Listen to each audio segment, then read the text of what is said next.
So, good afternoon again, and I hope you all can see my screen clearly.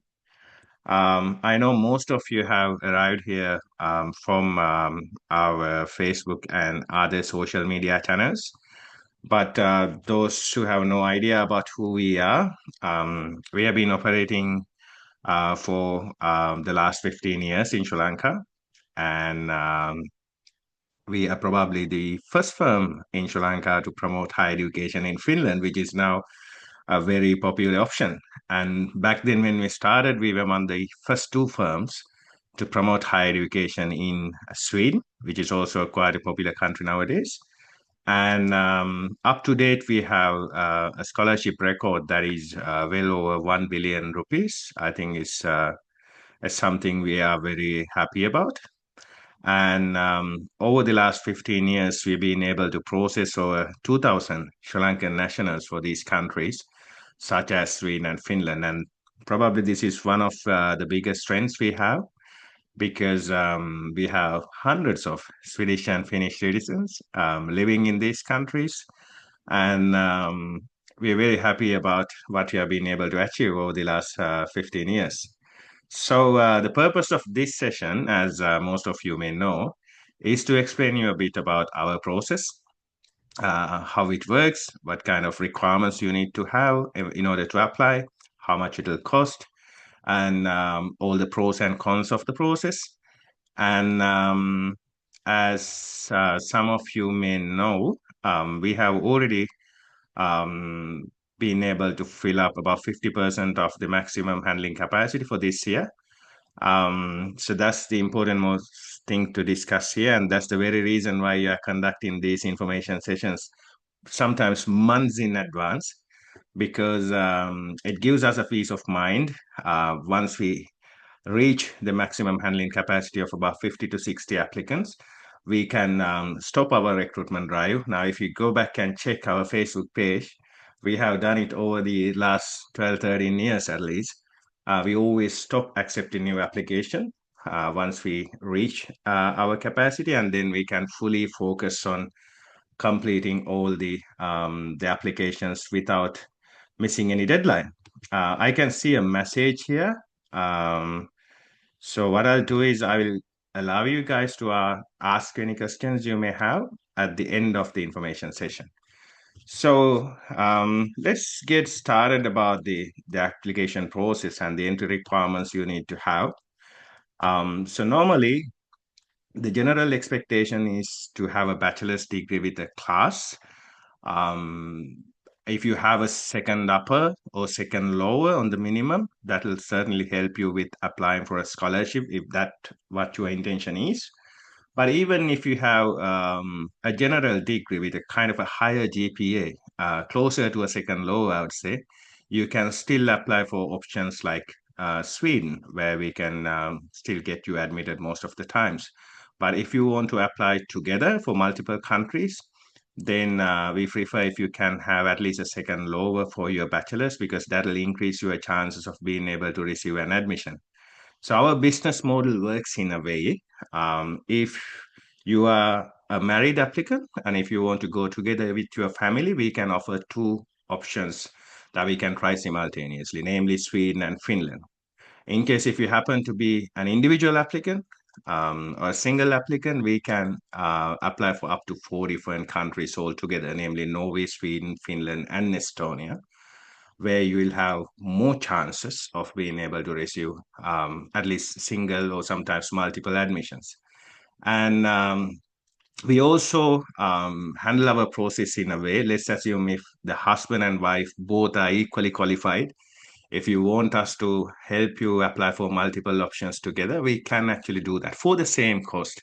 We do it with the intention of increasing your chances to receive a scholarship, which is exactly what we also expect from our end. So if the two of you are qualified by paying us for a single applicant, both of you can actually apply for multiple universities through us. So the general requirement, anyways, to do any of these things is to have a bachelor's degree, probably with a second lower. But even if you have a GPA that's closer to a second lower, you can still comfortably apply for at least Sweden. And then we have the English proficiency requirement. It is a bit tricky because if you think about a country like Sweden, if you have passed your general English at A levels, there's a provision. You don't need any IELTS score as such. But in case if you have failed your general English at A levels, you will need IELTS or PT even to apply for Sweden. But then again, if you want to add any of these other options, such as Finland, Norway, or Estonia, you have to work on your IELTS or PTE. The general requirement is if it is IELTS, you need a score of 6.5 is 6 for each component. If it is PTE, 62 overall with no component less than 59, one of the two. And if you want us to apply for next autumn, which is 2026 August, you should have your score at least by the third week of November. So we are getting closer to that deadline now.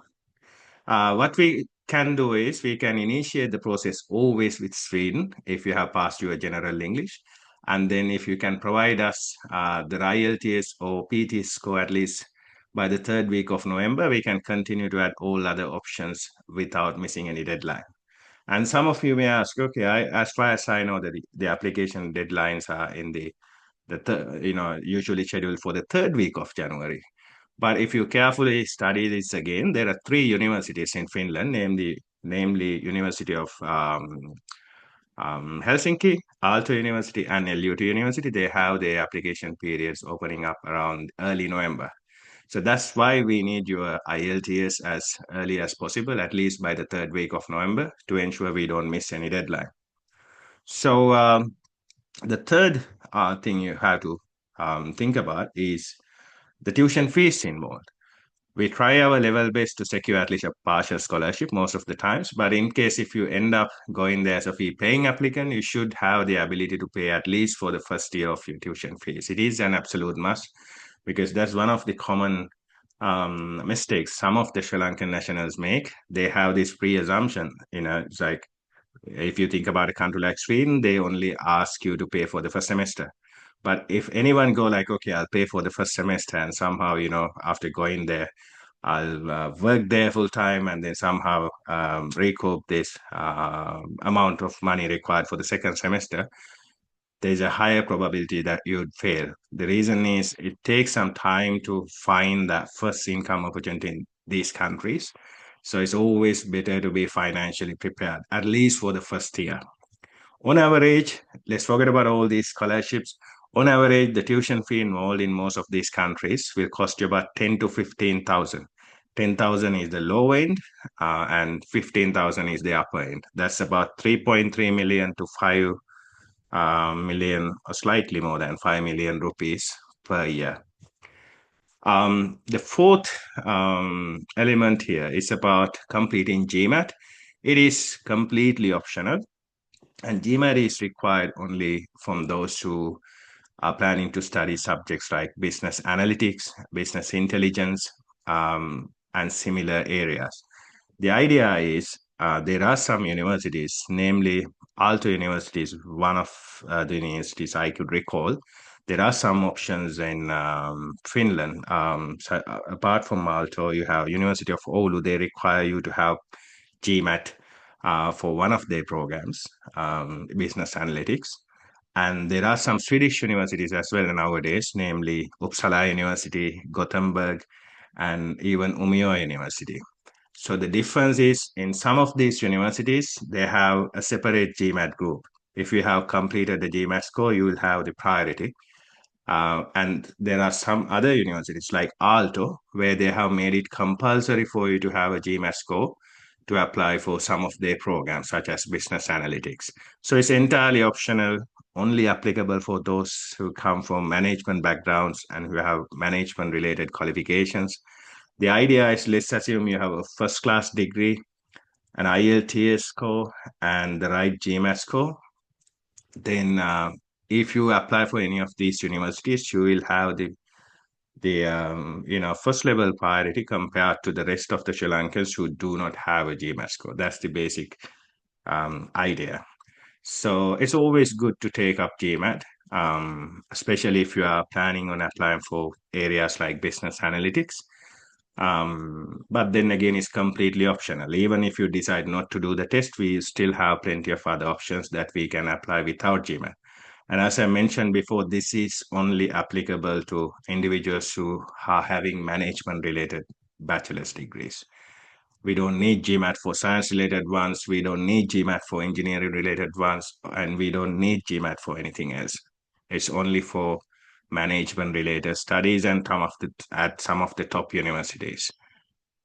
So it becomes an optional requirement.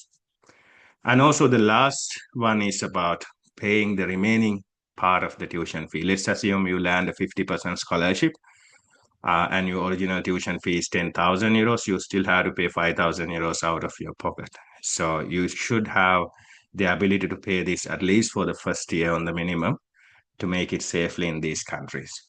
So to summarize this, if you have a bachelor's degree, uh, at least with a GPA closer to a second lower, you can apply without any issue.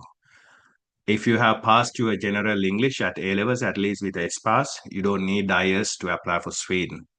But if you can help us with an IELTS score or PT score, if it is IELTS, 6.5 is 6 for each component. If it is PTE, 62 overall with no component less than 59.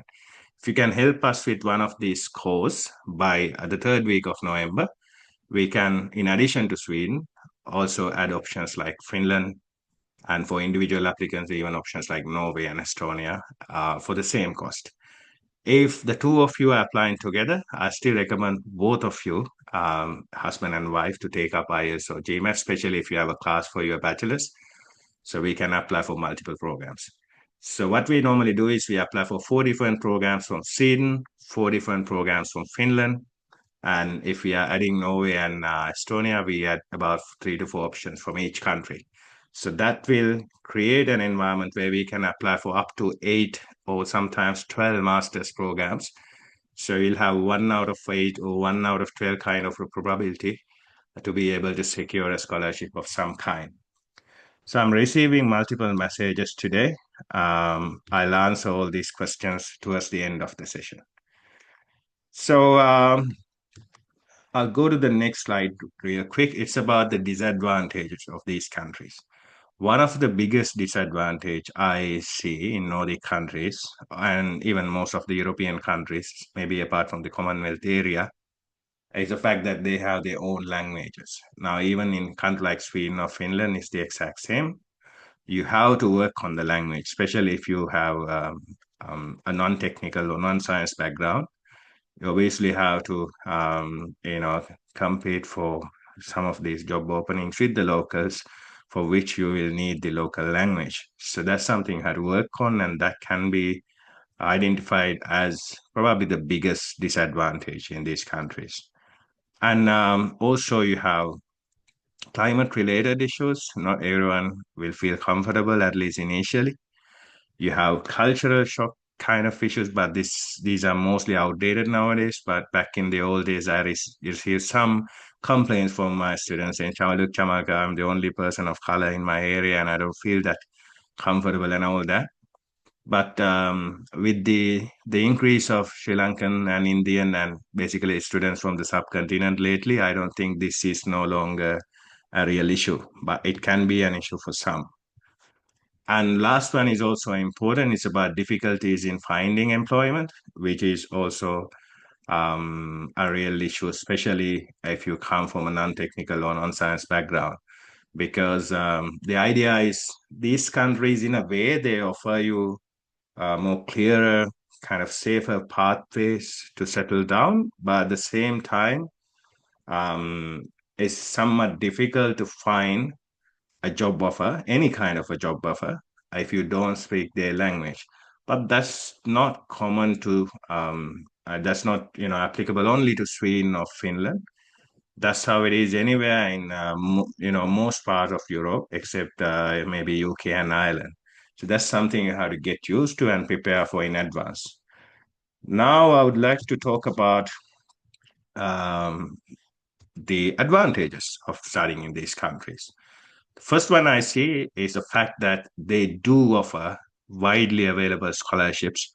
All these Scandinavian countries at some point of time even used to offer absolute free education to Sri Lankan students. I'm surprised by one thing. when we started promoting Finland, we did it because we wanted to do a bit of an experiment. So we had plenty of competitors for Australia, Canada, New Zealand, all these mainstream countries, even before 15, 20 years. So we came up with what we thought is a unique kind of a service we can offer, which is to promote free education in Finland. They used to offer an absolute free system until 2019. So if any Sri Lankan went to Finland before the year of 2019, or even they introduced fees in 2019. So before the year of 2019, for their higher education, they paid €0 for their tuition fees. But the surprising thing is this sudden increase of students to Nordic countries like Finland happened after they introduced their tuition fees. So the whole idea is all these countries, if you think about Sweden, they introduced their fees in 2011. Norway, they were the last country. They introduced their fees just in the year of 2023, or I think, yeah, in 2023. Even Denmark and Iceland, which are the other Nordic countries, as far as I know, they used to offer free education some time back.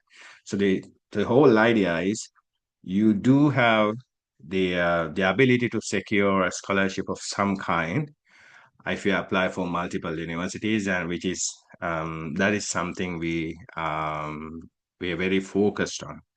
But then, if you go through us, obviously we are a profit-oriented organization. So if you go through us, we expect you to be prepared to pay a tuition fee in case if no scholarship is offered, which also could happen. If you think about this year's students, I think about 35% of all of them had scholarships. The vast majority, over 60% of them actually had to pay their tuition fees.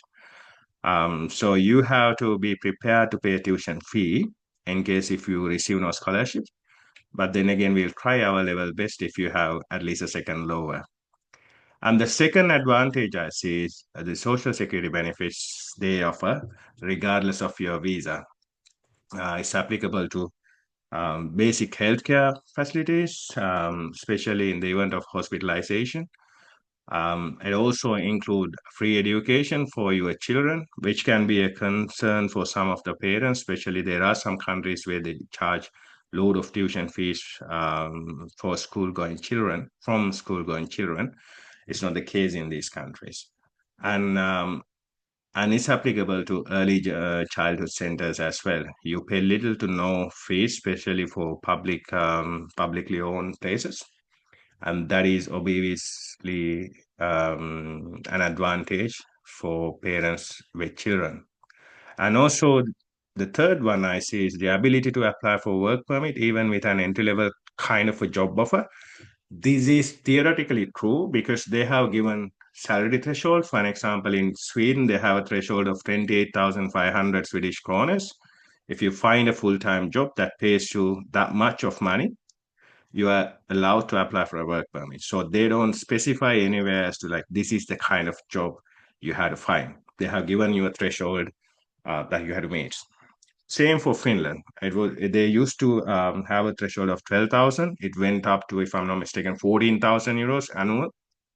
But then again, they don't specify what kind of a job you should find. So theoretically, the ability to apply for a work permit, even with an entry-level kind of a job offer, is true.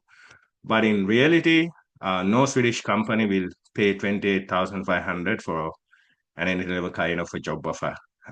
So you have to find something above the entry level to meet that salary requirement. And I already covered the fourth one. You can have accessible healthcare facilities. And I had a client, for an example, some time back, he had a stroke. He was hospitalized for 12, almost like 12 weeks, 3 months. And he told me this is like in 2014, 15, around that time. And he told me he had to pay 600 Swedish kroners to come out of the hospital, which was at that time, it was about, if I'm not mistaken, 12,000 Sri Lankan rupees to stay at a hospital for 3 months, which I think is um, amazing compared to some of the mainstream countries.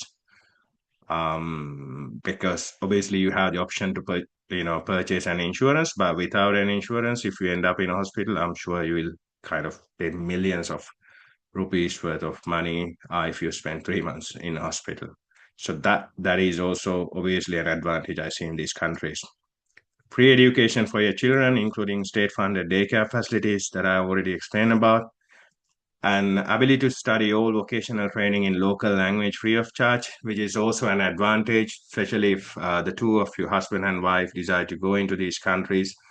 One can continue to complete their masters, but if the spouse is interested in learning Swedish language, for example, you can complete the language test first. You have to obtain, if I'm not mistaken, level D kind of fluency in Swedish language, and then you can complete any vocational training in Swedish language without paying anything. So that is there, and obviously it's an advantage if you are planning on landing a job that pays 28,500 in the long term from the day one. So if you work according to a plan, you spend about 2 years anyway during the masters, and you can apply for a post-study time for another 1 year in Sweden and 2 years in Finland. So that gives you a reasonable time.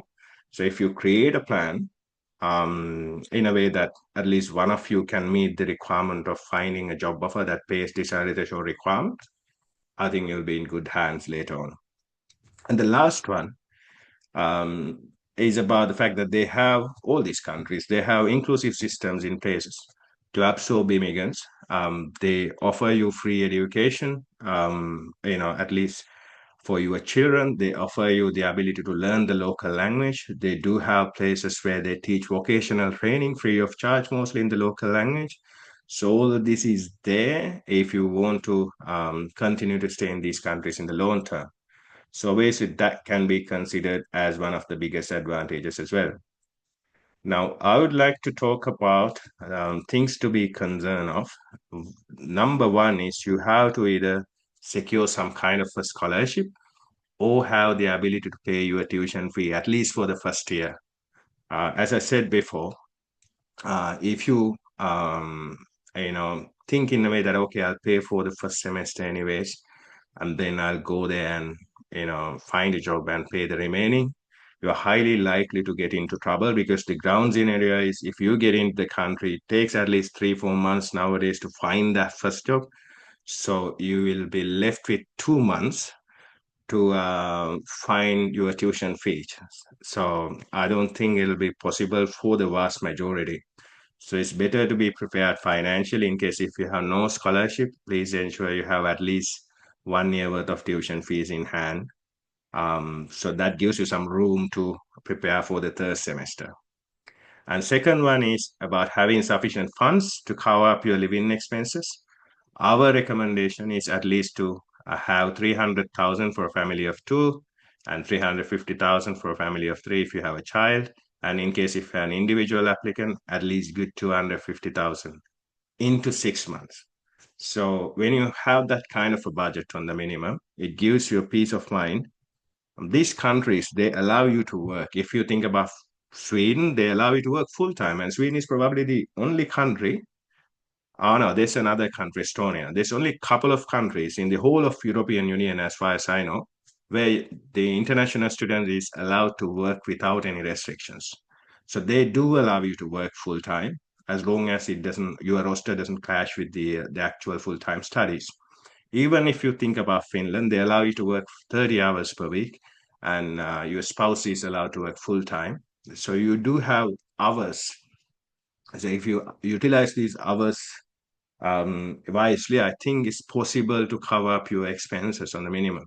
And if the two of you, if husband and wife goes together, if the two of you somehow end up working, I think it's even possible to pay your tuition fees as well.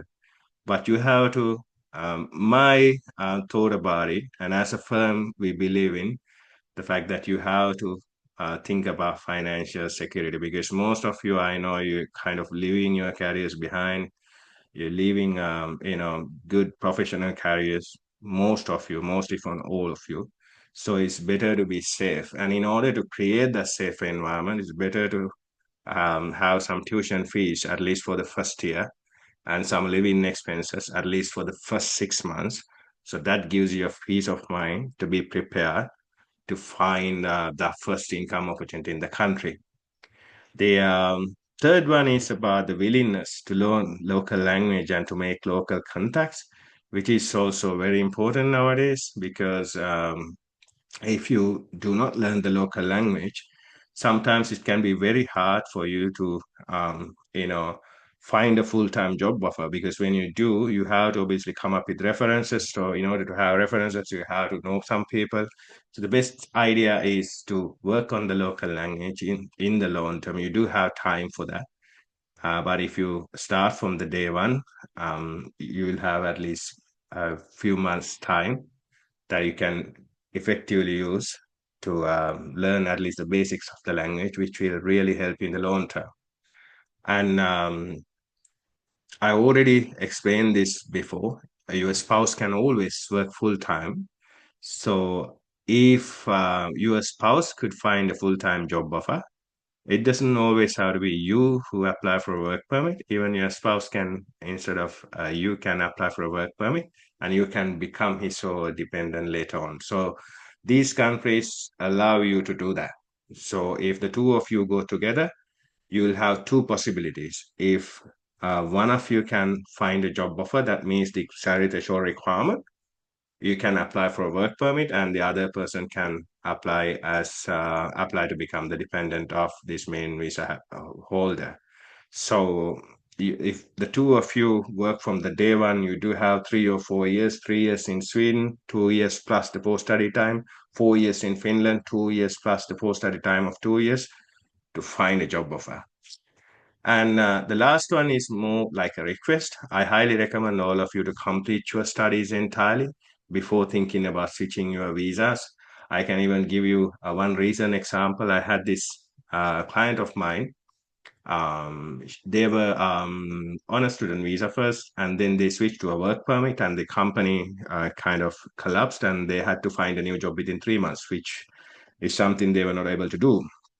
So they decided to apply for a student visa again, and they were asked to return to the country of origin and to wait for a decision.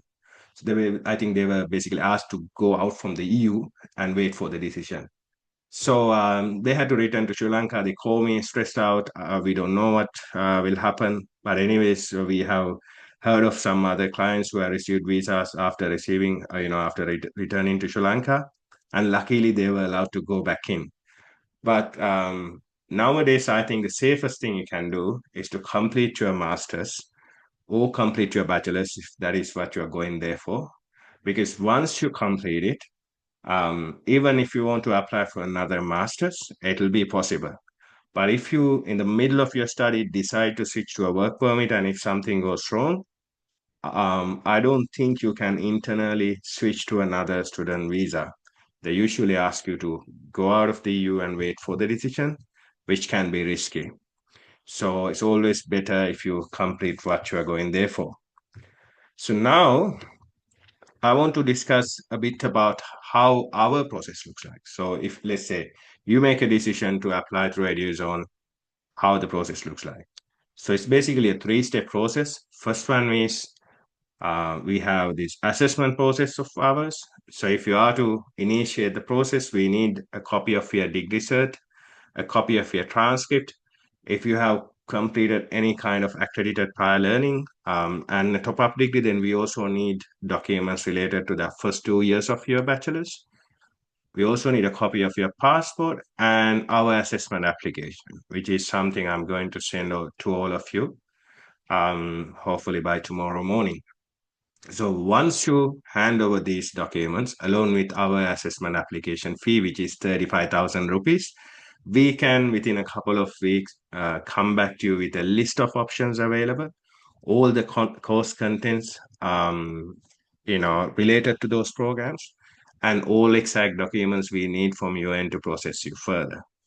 So from the list we give you, you can pick your options, usually 4 options from Sweden, 4 from Finland, and 4 each from other countries if you're an individual applicant, and submit supporting documents along with our application fee, which is about 185,000 rupees. And once you handle everything, we can then initiate the actual application process. As I mentioned before, if the husband and wife, both of you are going together, only one of you has to pay the assessment fees and actual application fees, and we can still apply for the two of you. We intentionally do that because we would love to increase our scholarship portfolio. So the idea is if anyone had at least a second lower, and if the two of them decided to apply through us during the last 15 years, every single time, at least one of them have been able to receive some kind of a scholarship. So what will happen after the actual application process is if we apply on time between mid-March to mid-April next year, we can receive the admission decisions for all these countries. Sometimes you may have multiple offers, but in a worst case scenario, we can still receive an admission from Sweden. So you can then make your decision where you want to apply for a visa and then initiate the visa process. So our service charges involve in a way like if you have a scholarship for at least 50% of the tuition fee value, we charge about 450,000 rupees from the main applicant and extra 100,000 rupees from the co-applicant. And in case if your scholarship value is below 49%, or in case if you decide to go in as a fee paying applicant, then our service charges will come down to about 350,000 for the main applicant and 100,000 for the co-applicant. And to align our interest with that of the Scandinavian countries, we actually do not charge anything from children. So that's how the application process looks like if you apply through us. I would like to go to the next slide. It's about the assessment process. So as I mentioned before, I'll be sending our assessment application along with the other instructions. The basic idea is we need a copy of your bachelor's transcript and passport, plus our assessment application, plus the assessment fee, which is 35,000 rupees. That's the first step. Second step is the actual application process. Once we come back with the assessment outcome and mention all the courses and contents and exact documents, you can pick your options and support us with submitting all actual documents along with the application fee of 185,000 rupees. I understand some of you may go like, oh, that's expensive. But even if you apply yourself, I think nowadays you have to spend quite a reasonable amount of money. We have not increased our charges during the last 2 years now. And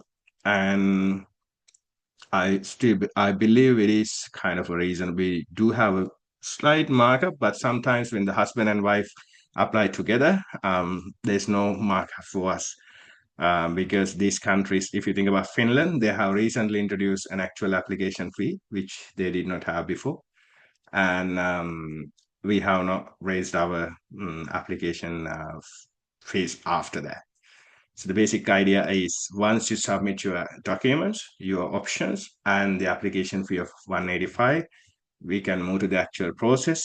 And in case if you want us to add Finland, as I mentioned very early in the session, you have to submit your IELTS OPT at least by the third week of November.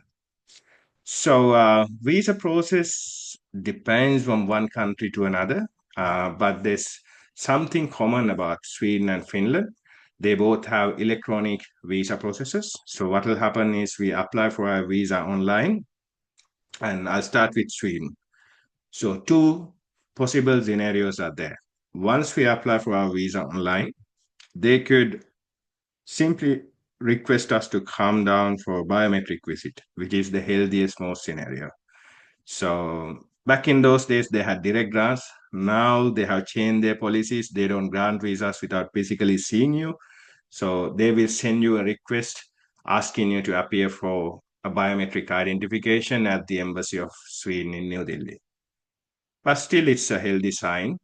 So once you go there, you don't need appointments to go to the embassy for biometrics. On any weekday between 8 to 10, you can be there, provide your thumbprints and photos, pay a small courier fee of 600 some Indian rupees, and come back to Sri Lanka, and your visa will then be granted.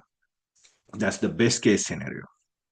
And the second scenario is they will request you to appear for an interview.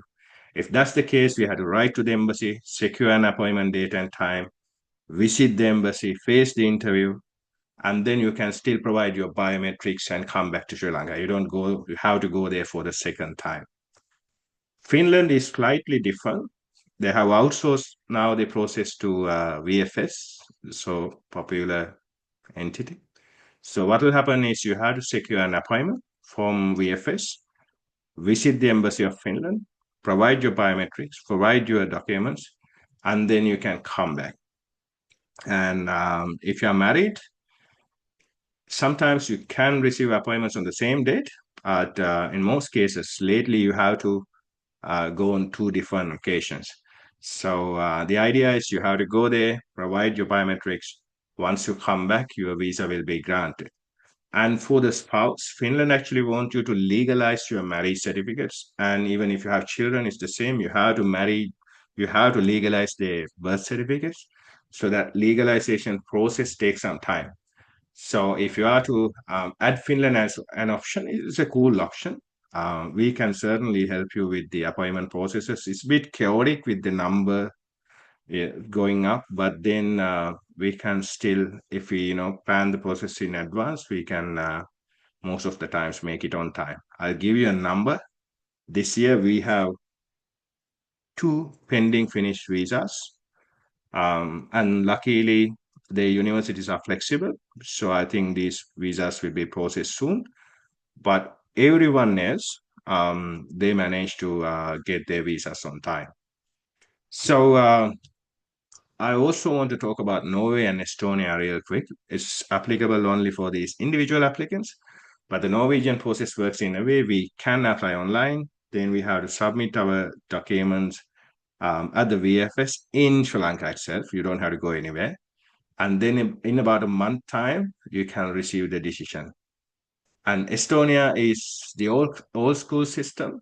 You have to book an appointment. You have to visit the embassy of Estonia in New Delhi, hand over your documents, wait for about 2 weeks in India, get your entry visa endorsed, on the passport, and then you can come back to Sri Lanka.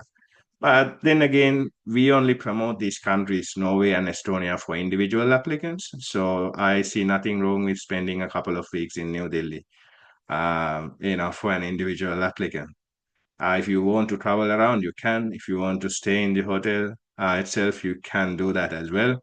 But then if you want to add Estonia, which is an excellent option, by the way, for anyone with a software background, because they're one of the fastest growing ICT sectors in the whole of the European Union. And they, if I'm not mistaken, the leaders in the world for digital governance. So if anyone has any interest, that's the country to look into. So I also want to talk about fund requirements. So if you are to go into any of these countries, when you apply for your visa, you have to have sufficient amount of funds in your bank account. Normally, the average requirement is if you are going as an individual applicant, I recommend you to have at least 15,000 euros, which comes to about 5 to 5.56 million rupees.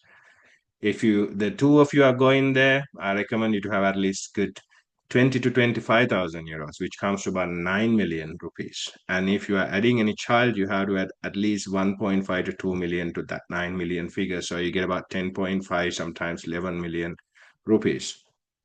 They're a bit flexible with these fund requirements. So even if you organize these funds at the last minute, there are ways we can add some value to your visa application and somehow get it sorted. But then the idea is we don't recommend you to. That's a very common question we come across. For example, we receive questions like, look, I checked the website of the Swedish Migration Agency. This is how much they want us to have. And why you are quoting more than that? That's kind of a question I sometimes come across. So my idea is when you want to apply for a visa, always try to create a buffer at least 20 to 25% of the estimated figure. What will happen otherwise is every single Sri Lankan applicant applying for a country like Sweden or Finland will surprisingly have the same amount of money the migration agency estimates, which cannot be possible. So our recommendation is to have at least 6 million on average, less or more for an individual applicant, about 9 million for a family of two on the minimum, and about 10 to 10.5 for a family of three. These figures can be changed because we're applying for visas again in the month of April. So because currently the euro is at, if I'm not mistaken, about 330 rupees something. So if it goes down, obviously you can show a less amount of money, but if it goes up, obviously this amount can be changed in future. So that's something you have to look into. On average, it's about 6 million, 9 million plus 10 or 10.5 million. So I'll quickly move to the next slide. It's about the costs involved. You have to think about the assessment fee, which is 35,000 rupees. Once you pick your options and submit the supporting documents, we charge the application fee, which is 185,000 rupees. And then we have visa fees. Starting with Norway, the average visa fee nowadays is 130,000 rupees for an individual applicant, and Norway we offer only for individual applicants, anyways. For Sweden, it's 1,500 Swedish kronor per adult applicant. That comes to about 45,000 rupees Sri Lankan. And then if you have any children, the amount is usually half of that, around 22,500 something for a child. Finland probably has the expensive most visa fees I have seen in that part of the world. They had a recent increase. So now I think they charge about 370 euros something or 400 euros. I cannot recall the recent most figure. They increased it recently. Previously it was 350 euros. It's closer to about 500 euros. So that comes to around 170,000 rupees for the main applicant. From the spouse, they charge about 470 some euros. I think it was raised to about 500 euros. Sorry, the main applicant has to pay about 370 euros something, or 400 euros. The secondary applicant has to pay about 500 euros. And if you have any children, it's currently about 270 some euros. So if the two of you are applying together, it's over 300,000. If you're applying with family, I think it's over 400,000.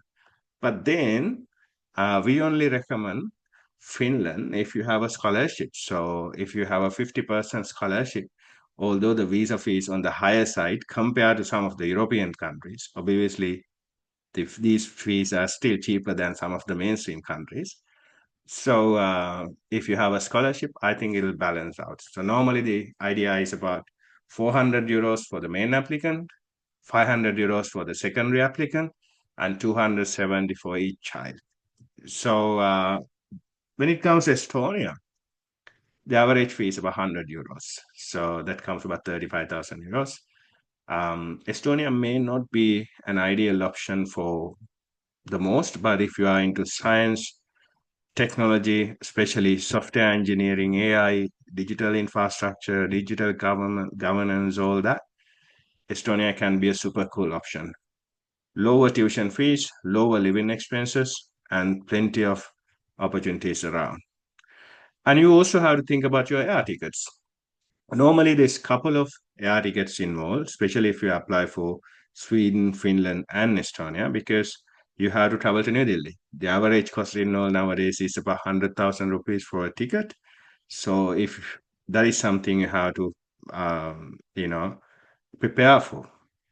And then you have to think about the cost of the air ticket to go to one of these major destinations, Stockholm, Helsinki, or Oslo. The average cost nowadays, again, is at least 250,000 on a one-way ticket or more.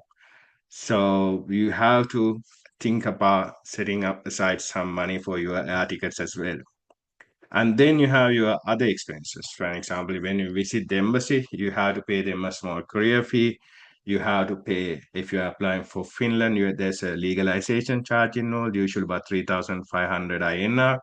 So these are some of the other expenses you have to look into. And as I mentioned before, when you go into these countries, you also have to think about carrying sufficient funds for your living expenses, at least for the first 6 months. So to summarize this, I can give you an approximate figure. If you are going as an individual applicant, you should have about 5.9 to 6 million. For a family of two, about 7 million. For each additional child, I think you need to add about 600 to 700,000 extra. That assuming there's no scholarships whatsoever. If you receive any kind of a scholarship, that value can be reduced from the budget I just quoted. And now I would like to talk about the process involved to settle down, because ultimately that's the primary target of most of the recent immigrants like us. So I explained the first one already. I think this is the method that's been used by most of the Sri Lankans and other immigrants. You can apply for a work permit. They have set a salary threshold about 28,500 monthly in Sweden and about 14,000 annually in Finland. You find a job, and after some time on a work permit, usually it's about 4 years, you can apply for permanent residency. So they don't really count, especially countries like Sweden, they don't count the amount of time you spend there as a student nowadays. So you have to, on average, spend about close to 7 years. But then again, it's a systematic process. The moment you secure a work permit, you have that kind of a safer environment. You know, eventually you can apply for a long stay residency. The second pathway is my favorite and probably the most secure.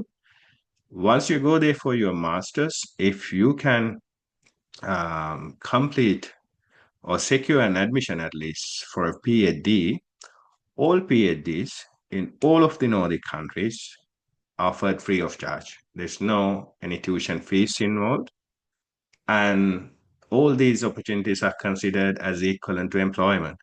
So you receive a stipend, you do have a reasonable stipend that will help you cover up living expenses, at least the basics. And you will also be able to count the amount of years you spend on your PhD towards your permanent residency. So that's the secured most pathway, but then again, it can be highly competitive. But obviously, we have had plenty of clients who have gone on to complete their PhDs, and some of them have even gone on to becoming lecturers in these countries itself. So these are the commonly used pathways to settle down. In addition to this, you also have some pathways like applying for a business visa. From I'm not going to talk about it because it's some kind of exemptions. Even I don't have any extensive knowledge about it, but I know about Sweden. They have a requirement. For an example, if they give you an estimated figure, let's say 450,000 Swedish kroners every year, if you create a business that has a turnover of the amount they display, usually it was 450,000 as far as I could recall, I may be wrong. But then if you run that business successfully for a certain amount of time, usually about 2 years, the last time I checked, and create at least one or two full-time employment opportunities, you have the ability to apply for a long stay visa. So there can be other ways around, but these two ways, primarily applying for work permits and applying for PhDs, are the commonly most used pathways to apply for permanent residency in these countries. So that's pretty much it for today. And what I'm going to do is I'll send you the assessment application along with all the information. So if any of you want to initiate the process, you actually can. As I mentioned before, we're now down to about the last 50% of, there's no last 50%, remaining 50% of our application count. So if you have made a decision to apply, obviously we cannot force people to go like, okay, come pay us money and they register. But in reality, we are happy to fill up our capacity as soon as possible so we can stop all recruitment and entirely focused on completing all the applications on time as we always do. So we do have about 18 messages today. So I'm going to answer all your questions one by one. You can also verbally ask questions if that is comfortable, if that's the most comfortable way for you, or else you can simply send me your messages. So let me quickly look into the first one. Amar Singh says, I'm applying to Masters in Electrical Engineering. May I know when is the intake in 2026 for Finland? Is there any intake in January or February for 2026? Well, this is a very common question I come across. My understanding about these countries is there's only one intake, one major intake every August. But then they do have supplementary intake in January. Even Finland has one. But there's only 6 or 7 masters that are available for the Jan intake in Sweden. And Finland also, most of the research units, they offer no programs whatsoever in January. It's limited to these universities of applied sciences, which you don't process anyway for masters. So these are, in reality, these are one intake options, especially if you want to apply for a research university. So the answer to your question, they do have intakes in January, and we have already passed deadlines now anyways. But we don't process anyone for Jan intakes. We always apply for the major intake. That's when all the programs are available to apply. And that's when we can find multiple number of options to try.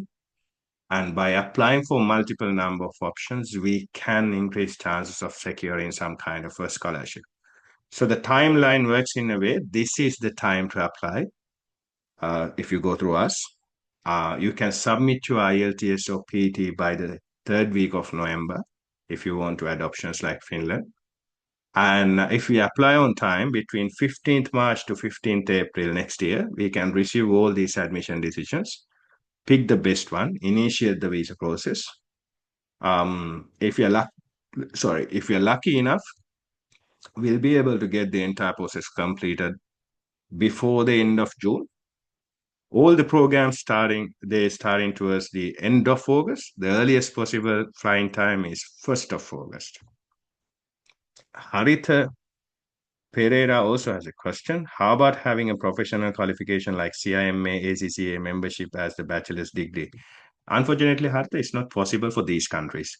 These are two separate markets. If you think about Commonwealth countries, the UK, Australia, New Zealand, and Canada, I'm sure you can apply with professional qualifications being considered as equivalent to bachelor's, but it's not the same here.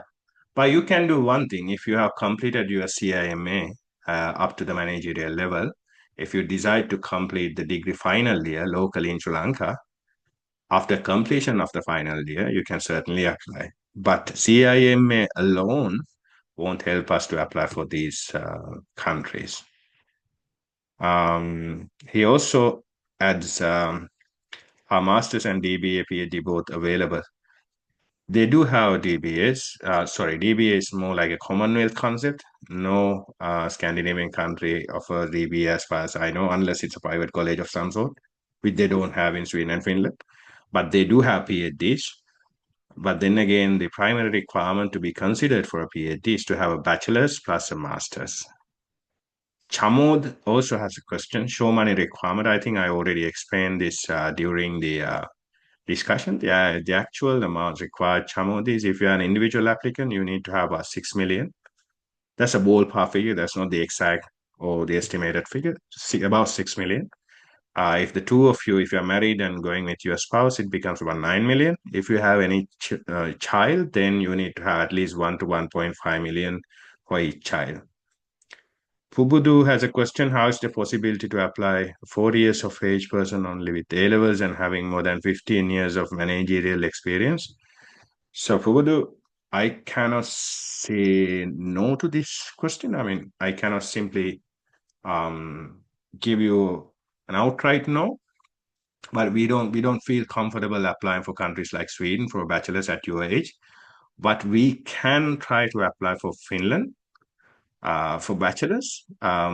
If you have passed all subjects at A levels, they do have an entrance test. That's being conducted usually around the third week of Feb to early March. And if you can, obviously, assuming your age, 40 means you were born in 1985, maybe you had general English back then, I'm not sure. But if you have passed all subjects, if you can come up with an IELTS score of at least 6 for each component by 31st of December, but we need a confirmation before that. We can give you time for IELTS until the end of December. If you can help us with the IELTS requirement, if you have passed all subjects at A levels, we can still give it a try for Finland. The difference is if we added Sweden to the process, we can issue you some kind of an assurance. We can give you a written guarantee. We're definitely going to get you admitted to one of the universities. But we cannot do it for Finland because it's contingent upon passing that entrance test. That's something you have to do on your own. Shehan also has a question. Are there chemistry master's programs available? Plenty of them. You have general chemistry ones, analytical chemistry, nanochemistry, plenty of options around. Adi has a question. Can 3 years completed bachelor's apply for Sweden masters? It depends on the bachelor's. If you have completed a bachelor's from a British university that's delivered in Sri Lanka, you can still apply. But if your bachelor's is completed at a Sri Lankan university and it's 3 years, you cannot apply for Sweden unless you have completed a master's program, at least a coursework-based master's program for at least 1 year. So that's a requirement they have. It was not there before, but they introduced this back in 2022. So you cannot apply for Sweden with a 3 year Sri Lankan bachelor's, but you can apply for any of these other countries we mentioned. Anjana has a question, what about bachelor's? Well, Anjana, we do apply for bachelor's, but our primary focus is always on master's. If you want to apply for bachelor's, the general requirement is to pass your A levels. If you have passed all subjects at A levels, you can apply. The difference is if you want to add Finland into the process, you still need to take up IELTS, but the overall bachelor's requirement is instead of master's for bachelor's is 6.0 for each component. Or if it is PT, you need 59 for each component. So if you can help us with this IELTS or PT requirement, we can add Finland at no extra cost. Chamod also has a question. In case a student is not able to secure a job after completing their master's in Sweden, can they apply for a PhD?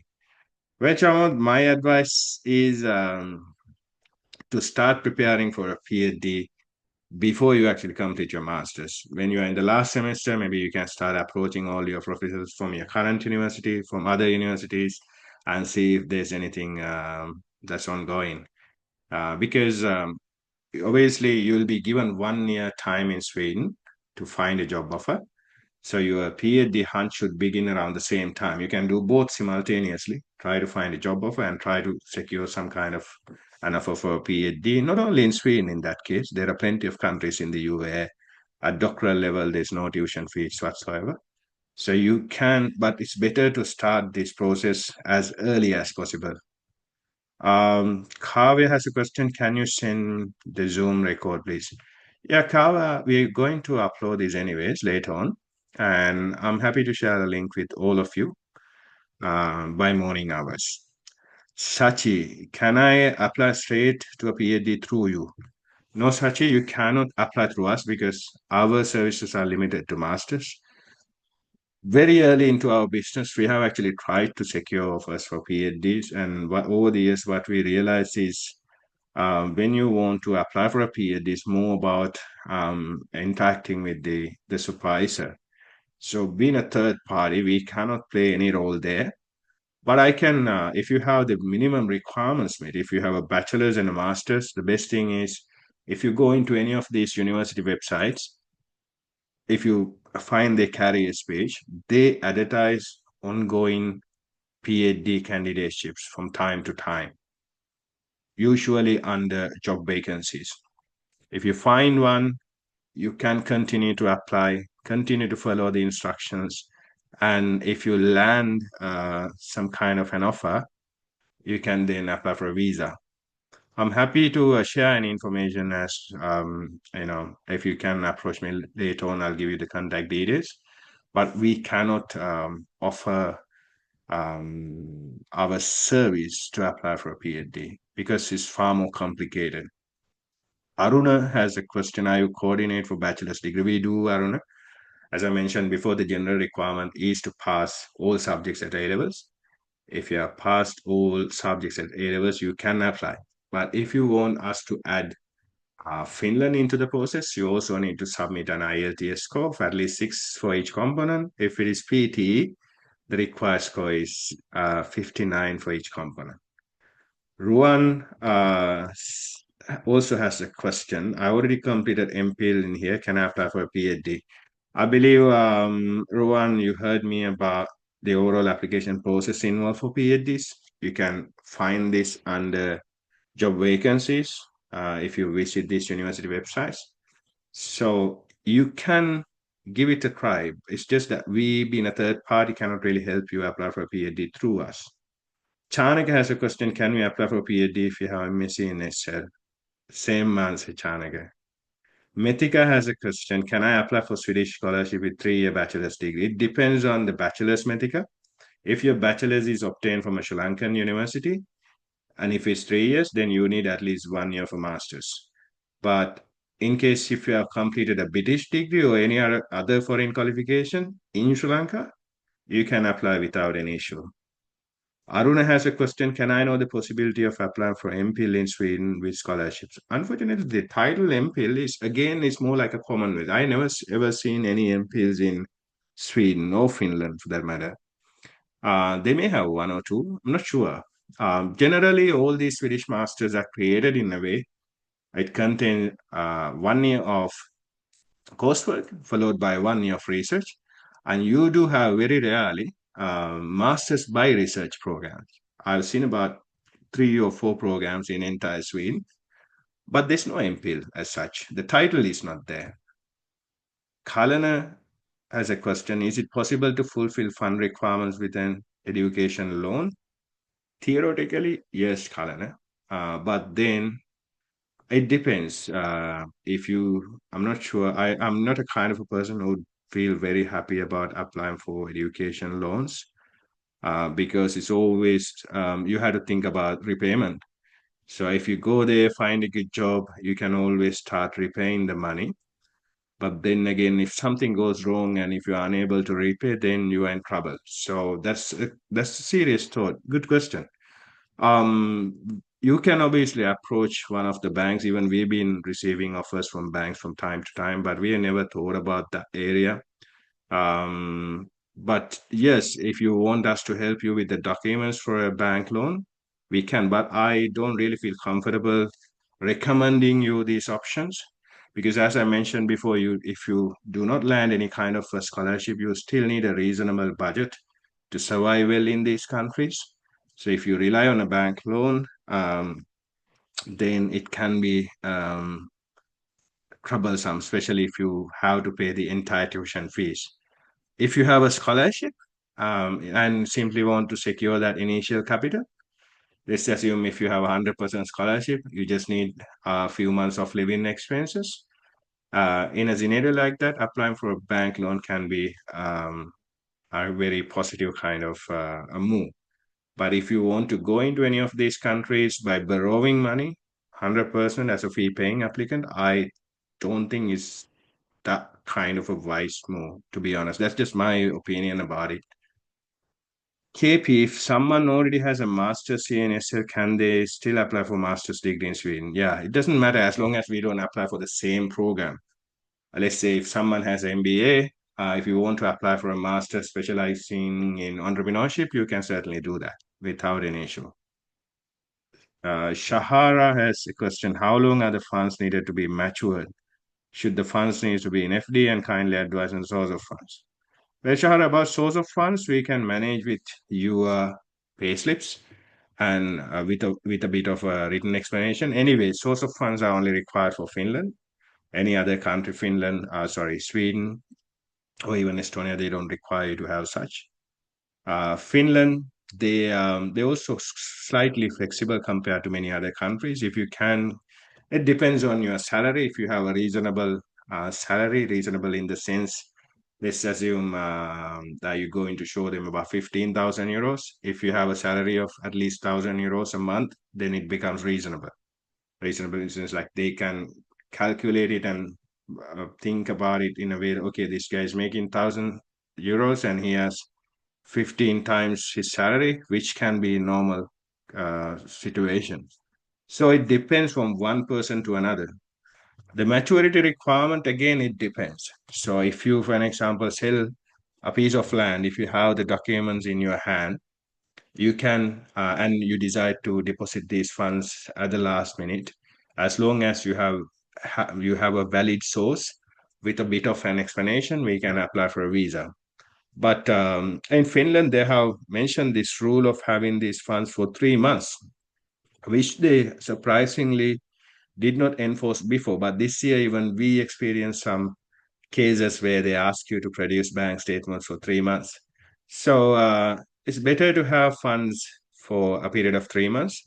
But then these are mostly individual requirements. This depends on your circumstances, how you're going to organize these funds, or whether by selling a property, whether by borrowing this from someone else.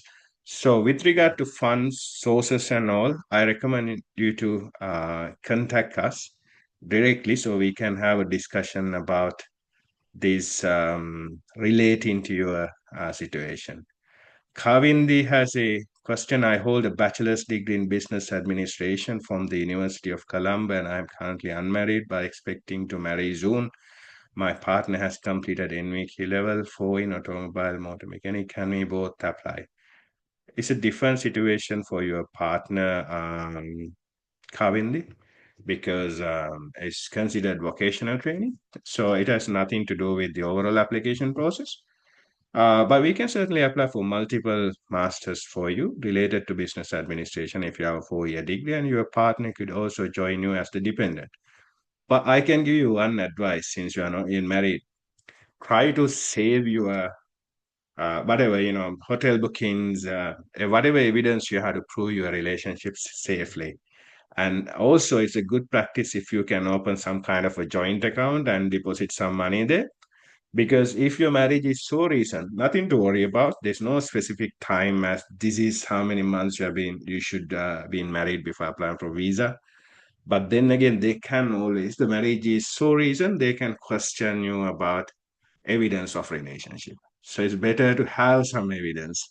I recently had this couple from this year. They married after receiving the admissions. So they did not have an interview, but they were questioned about the history of relationship, and they were given some documents that they could submit. Any hotel bookings, joint bank statements, photos taken together, messenger histories, and all that. They only had photos and messenger histories, no any joint accounts, no any hotel bookings or anything. So that's why I told it's a good practice if you are to get married recently. It's a good practice to open up a joint bank account in Sri Lanka because that can be used as evidence in future in case if they ask you to. So Sachi has a question. Is there English waiver of options for English medium degrees? Well, for Sweden, there's one provision. If you have passed your general English with a sparse, you can apply. Sometimes, if you have a British degree, we can also give it a try in case if you have failed general English. But for Finland, our services are focused on research universities. There's about 9 of them. And even if you have completed a British degree, if you have completed it in Sri Lanka, we prefer if you can come up with IELTS because we feel comfortable applying that way. There are some universities where they specifically mention if you have completed a British degree offshore, you still have to come up with IELTS. So it's always a wise idea, especially if you want to add options like Norway and Finland into the process, and if you're an individual applicant, better to come up with IELTS or PT. That'll help us apply with a peace of mind, and that'll definitely increase your chances of being admitted. But if you want to apply for Sweden alone, you don't need IELTS because there's a clear provision. Sri Lankan general English pass holders do not need to have any IELTS or PTS course to apply for Sweden. But there's one exception. If you are planning to apply for anything related to English language or linguistics, they want you to produce a test score. Vijay Tung has a question. Can you provide the information for applying for bachelor's? My daughter is planning on applying for Finland or Sweden for a degree in business, finance, and accounting. How are the scholarship opportunities and work opportunities for business degrees? What are the grade requirements needed for scholarship? So the general requirement is to pass all subjects at A levels. Thank you for the question, Mr. or Mrs. Vijay Tung. But the reason why I do not talk about bachelor's much is I'm an immigrant myself. I live in Australia. I'm a citizen of Australia now. So I'm of the opinion that it's always better to complete one's bachelor's locally. This can be controversial. That's just my opinion. I will say this because I can give you one story, a recent story. I met this very young gentleman some time back. He was studying at Monash, was in one of the universities, and he was studying software engineering. And when I met him, he was about to go to Sri Lanka. He was like, I am going to go to Sri Lanka. And I asked him why. And his reason is he completed his degree in Australia. He was given 2 years post-study time to find a job offer. And I'm sure some of you may know about the immigration process. The general requirement is you have to work in Australia in a skilled occupation for at least 1 year. So his problem is he found an internship. He was there for about a year, but they did not make him a permanent employee or a casual employee for a skilled occupation. He was just an intern. So his 2 years gone. He's not able to do anything. The only option he had is to apply for a master's, which he didn't want to do because even if he completed his master's in countries like Australia, there's no second post-study time. Once you obtain your post-study visa, it's a one-time occurrence. You're not given another post-study visa even if you complete another academic qualification. So he was in the need of going back to Sri Lanka so he can join one of these tech companies, work there for about a few years, and then come back as a skilled immigrant. That's just a first-hand experience I have. And I've been advising everyone in my circles, all these youngsters, can be controversial anyways, because, there's plenty of businesses promoting bachelor's education. But my thought is if the bachelor's you need to complete is available locally, it's better to complete it and then gather some working experience and then apply for these master's opportunities abroad. But if you really have a reasonable amount of wealth in a way that your son or daughter do not have to struggle or worry about having to pay their living expenses all on their own, then obviously the requirement is to pass your A levels. If you want to add options like Finland, you have to generally have an IELTS score of 6 for each component. If it's PTE, it's usually 59 for each component. So the process works in a way for countries like Sweden, there's no additional requirement. We can apply, get an admission during the month of March. But for Finland, there's an entrance test involved, which is something they usually conduct around the last week of Feb or early March. And if they can pass the entrance test, they could receive an admission. But with regard to scholarships, that's the question you have. They do not have that many scholarships at the bachelor's level, which is one reason why we don't promote bachelor's much, because our primary focus is on scholarships. But then they do have early bird scholarships, and some of these universities they offer scholarships like 50%. But 50% is the maximum I have seen lately. Usually it's around 10, 20, 25% from the tuition fee value. So there's no price difference between bachelor's and master's. And most of the times, the average cost involved for a bachelor's is about 10,000 euros. and that's also the average cost involved for most of the masters. With regard to work opportunities, that's one of the primary reasons why I don't feel that comfortable talking about bachelors for just after school kind of students, because it depends. If you, for an example, study something like medicine or nursing, some technical qualifications, you may be able to find an internship and start working there. But the whole idea of settling down in these countries is to find a job offer that will help you meet the salary threshold required in these countries to apply for a work permit. So the difference here is, let's assume you complete a business qualification.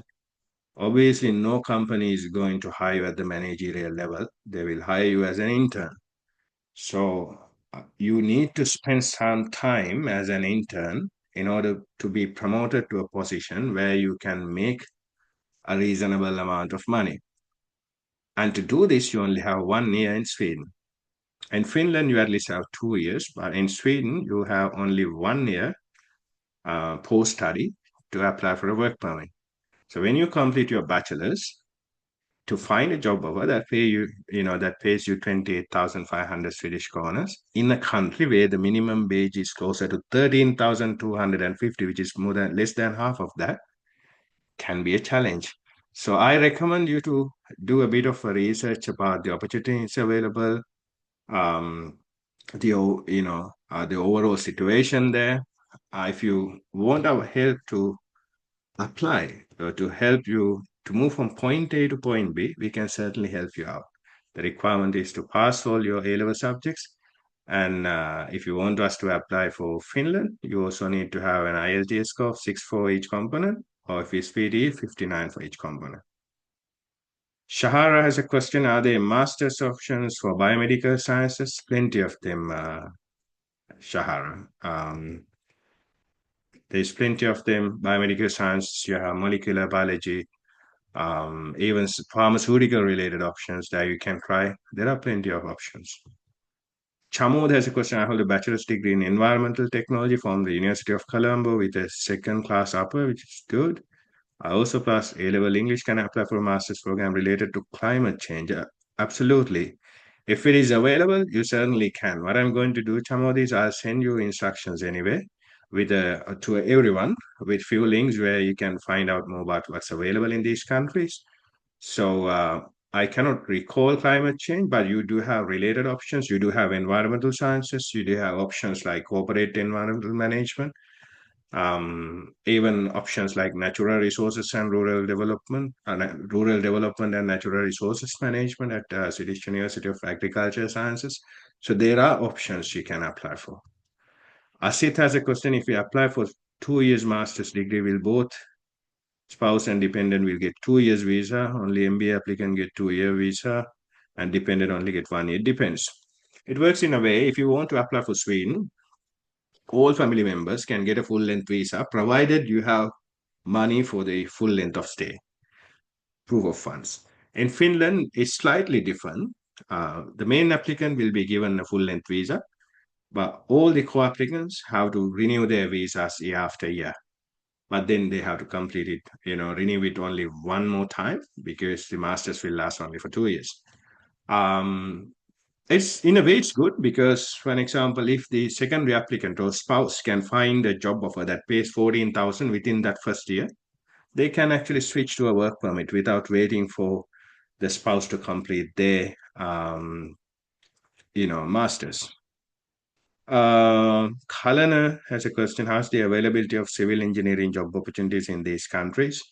Well, Kalana, I recommend you to do a bit of a research on your own. I know for a fact that Sweden, especially northern Sweden, they have from the last budget, someone living in the area called me and said, Chamak, if you have any civil engineers, try to send them this way because the government is now going to spend billions of euros worth of money to develop the northern region.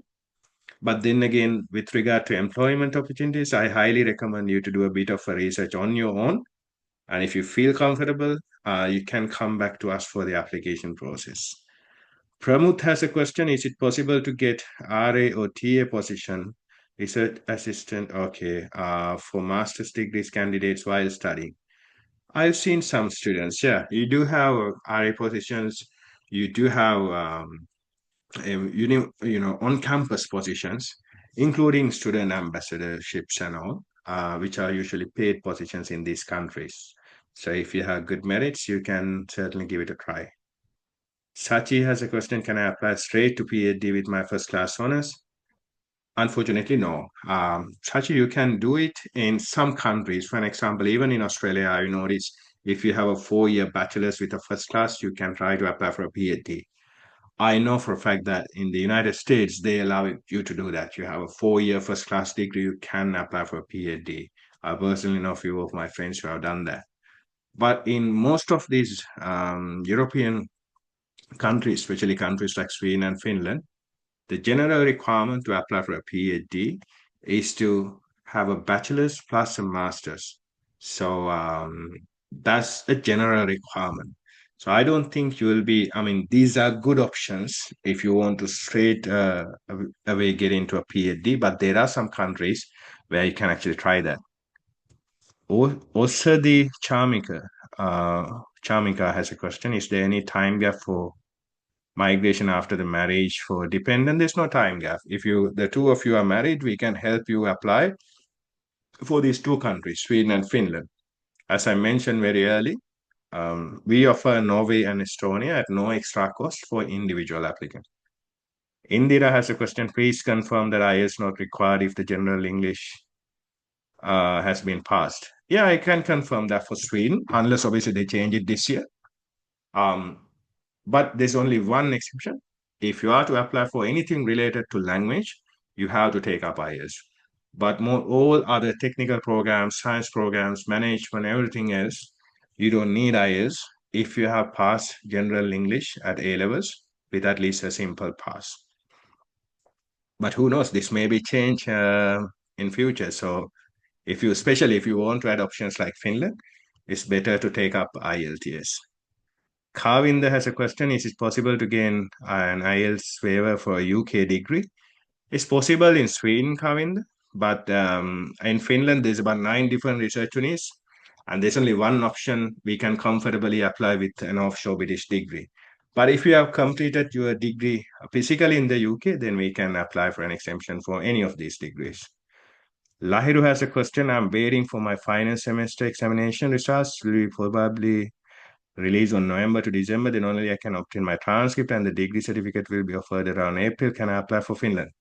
Well, I recommend Rahiru, if you go through us, because as I mentioned very early, we only posted about 50 to 60 applicants. So we have to feel comfortable applying and increase our confidence to apply and receive an admission. In your case, if you apply yourself, there's nothing to lose. You can either be admitted or you can try next year. But if you go through us, the process is uncertain. I'm not saying you cannot apply. If you obtain some kind of a provisional certificate from your university, and if you have the final transcript, you can stand a chance to apply. But if you go through us, we can still do the same process at your cost because you have to pay a load of money to us. So I recommend you to, you can, if you want us to apply, we can, but I recommend you to apply this time on your own.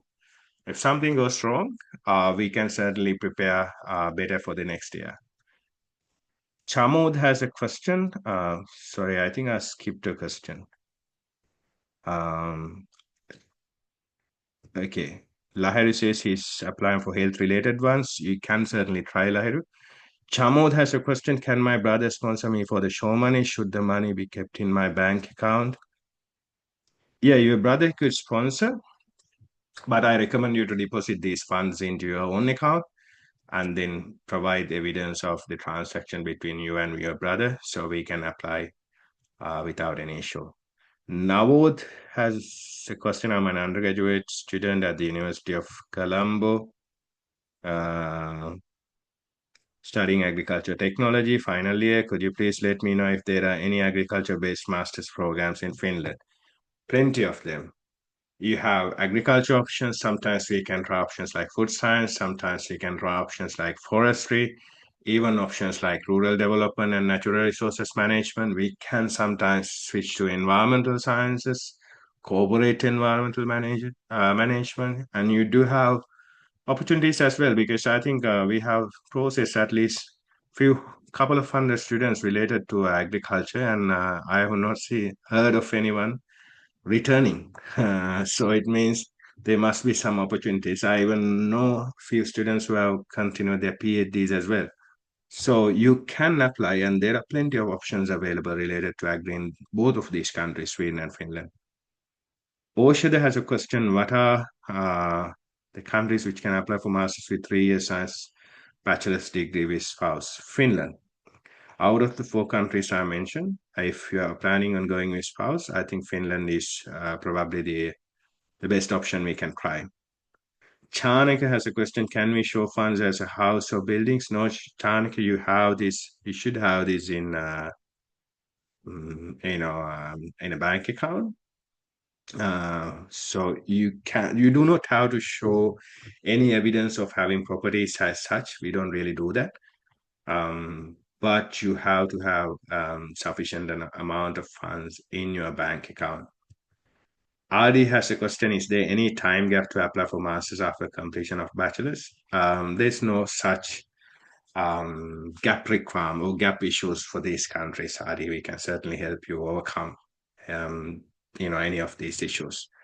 Indira has a question: is it possible to apply for a master's having only MBA without a bachelor's? Yes, it's not possible, Indira. It's a very common question we often come across because I understand in the Sri Lankan context, if you have years of experience, you can, instead of completing a bachelor's, you can straight away continue to a master's. But where we get stuck at is when you want to apply for countries like Sweden and Finland, or even other countries like Norway, they have an entry requirement, and the entry requirement is always to have a bachelor's. You cannot use a master's as an entry requirement to get into another master's. So, but there are countries in the world where they allow you to do that, like most of these mainstream countries like UK, Australia, New Zealand, and all. But for Sweden and Finland, I don't think these are good options in your case. And Osadi has another question: for what type of part-time jobs are available in Sweden and Finland?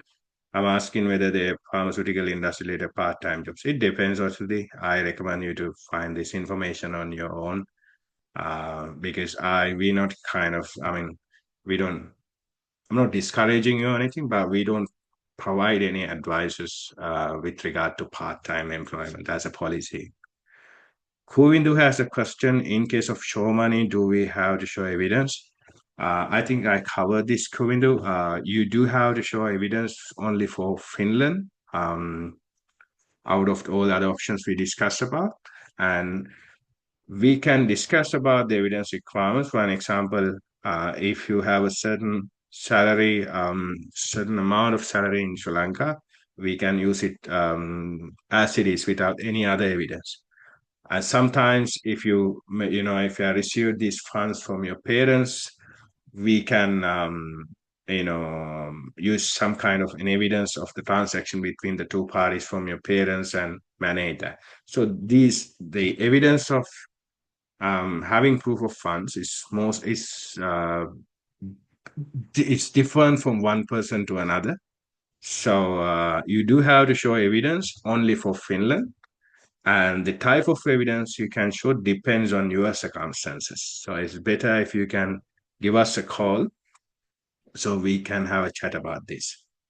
Anjana has a question: if you have studied in English in the international syllabus for 13 years and English is your first language, do you need IELTS? It depends, Anjana. As I mentioned before, countries like Sweden have a clear provision. You pass your general English, you don't need A levels. Or if you have completed some kind of an international syllabus, maybe Edexcel or Cambridge, um, I don't think you can apply without IELTS for countries like Finland, because as long as the moment you produce your Sri Lankan passport, even if your native language is English, you can get into trouble. I mean, it's experimental. I cannot say yes, no, I can say no. We have to apply and see if it works. And we don't really recommend doing experiments. But what you can do is you can always, if you want to apply for Sweden alone, we can. Or else, if you want to apply for Finland, you can give it a try and see if it works for you. I don't see a reason for you to spend application fees, the kind of fees we charge you to engage in experiments. I hope you understand. Chamod has a question. What is the possibility of part-time work and earn the second year UniFi? It's quite possible, Chamod. Most of the students, they do that, but then, as I said before, you have to have at least sufficient tuition fees for the first year, um, in order to have some chances of recouping the tuition fees for the second year. And I also think it's if you're a married applicant, you will have better chances because you have two of you supporting each other. So when the two of you work, it'll be possible for the most to pay the second year tuition fees. Um, I think that's all we have for today. Um, and yes, that's all I have for today. And I'll end the session. Let me see how many of you are left. Okay, we have 36 of you still remaining. And thank you so much for your time. What you can do is, if any of you have any questions, with regard to the overall process, feel free to contact any of these numbers, 0762 or you can also WhatsApp 0715607333. I think, yeah, that's the end of the session. And thank you again for spending part of your long weekend with us online. And thank you so much and have a good weekend. Bye bye.